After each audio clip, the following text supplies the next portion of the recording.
Hello my friends, welcome to one more series of interview with a Spiritist visiting Canada. This interview will be with Alírio de Cerqueira Filho, a Spiritist from Spiritist Federation of Mato Grosso. This conversation will be in Portuguese, so if you're not quite familiar with the language, feel free to activate the subtitles below. Alírio, é para nós uma alegria muito grande tê-lo aqui no Canadá por mais um ano, acolhendo você, que a gente sente vem representando corações muito queridos lá da Federação Espírita do Mato Grosso. Seja bem-vindo ao Canadá. Eu que agradeço o convite para estar aqui.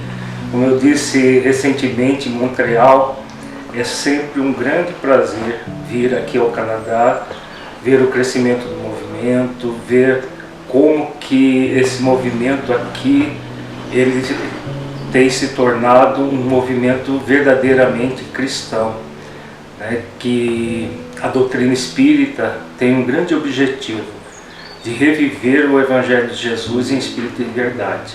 E para isso é necessário que os centros espíritas tenham uma afetividade, uma simplicidade, e isso nós vemos aqui no Canadá, os centros espíritas verdadeiramente espíritas. Então é um prazer sempre muito grande retornar aqui e ver essas células se multiplicando aqui de uma forma profunda, de uma forma como deve ser o movimento. Gratidão. Isso é muito confortante de ouvir, né? Mas tendo em vista refletindo na jovialidade do movimento espírita no Canadá, e andando pelo mundo, né, afora, visitando vários centros espíritas, infelizmente nós frequentemente nos deparamos com realidades diferentes. Muitas vezes a gente observa em vários casos um movimento espírita, uma casa espírita xoxa, é o passezinho, fazendo palestrinha, com atividadinha, com a sopinha. O que causa esse movimento dentro da casa espírita, e o que nós podemos fazer para não entrarmos nesse movimento? Então, o que gera isso é uma incompreensão do sentido profundo da doutrina espírita para a humanidade como um todo. Por quê? O espiritismo veio não para ser mais uma religião. As religiões tradicionais têm as suas posturas, e se nós não cuidarmos, nós começamos a ter dentro dos centros espíritas posturas semelhantes de outras religiões, fazendo um trabalho quase que profissional sem ser profissional. Porque nas outras religiões tem os profissionais da religião que recebem por aquilo que fazem. No centro espírita nós não vamos ter isso nunca. Mas muitas vezes nós vemos as pessoas fazendo o trabalho voluntário no centro espírita quase que por obrigação.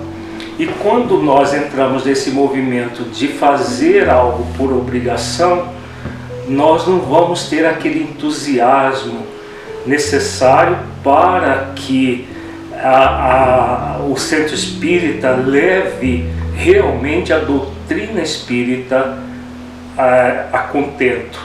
Então as pessoas ficam ali por um processo muitas vezes de ansiedade de consciência, porque tem que fazer alguma coisa, porque não pode deixar o centro fechar, porque isso, porque aquilo, e sempre com algum senão. Eu faço isso porque senão vai ser pior, porque senão não vou ter a salvação.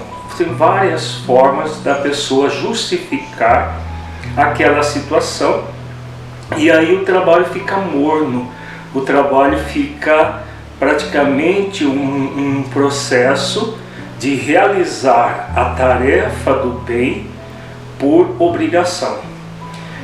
Nós sempre dizemos que o trabalho do bem no centro espírita deve ser por conscientização, jamais por obrigação. Se nós fizermos o trabalho no centro espírita por obrigação, nós nos distanciamos da causa cristã. Por quê? O centro espírita ele deve ter como modelo as igrejas cristãs dos primórdios.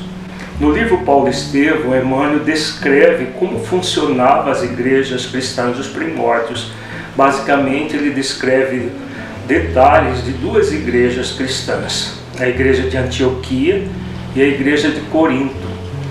E nessas igrejas, o que acontecia era um processo em que os cristãos, a maioria deles, eram trabalhadores braçais.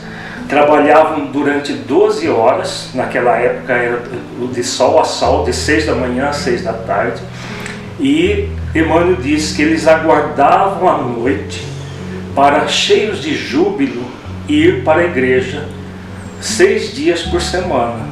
E no dia de descanso eles organizavam piqueniques, quase sempre na beira do rio Orontes, para falar do Evangelho, para refletir sobre o Evangelho, em comunhão com a natureza. E o que ele fala é que o ambiente era de afetividade pura, de fraternidade, de um profundo entusiasmo de estar ali numa organização, numa instituição, todos voluntários, porque não tinha sacerdócio organizado nessa época. Isso foi criado depois de 300 anos do cristianismo, que surgiu o sacerdócio organizado com profissionais. Naquele momento eram todos voluntários que faziam atividade com muita alegria cristã. Então esse modelo que nós devemos trazer para o centro espírita. Porque se no centro espírita nós estamos ali por uma ansiedade de consciência, por um processo de senões que com uma condicionalidade, eu faço isso porque senão acontece aquilo, não há essa consciência cristã. E nós somos convidados a termos centros espíritas ricos de espiritualidade, de religiosidade, de realmente sermos células cristãs, não para concorrer com outras religiões, mas para ser células que sejam opção para aquelas pessoas que estão cansadas do cristianismo profissionalizado, daquele processo em que o sentimento é colocado em segundo plano.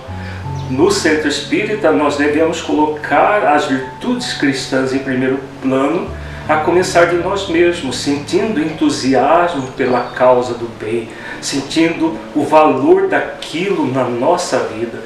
Qual é o sentido desse trabalho do bem na nossa vida?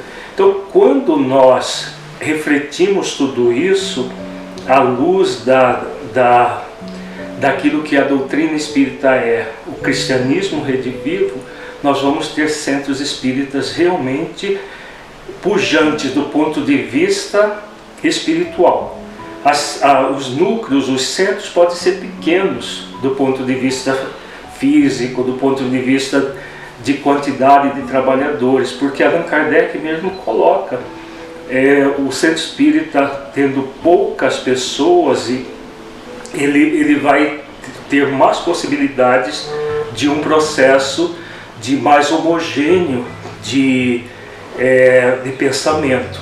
Então não é a quantidade que é a questão, é a qualidade desse trabalho sendo realizado nos núcleos.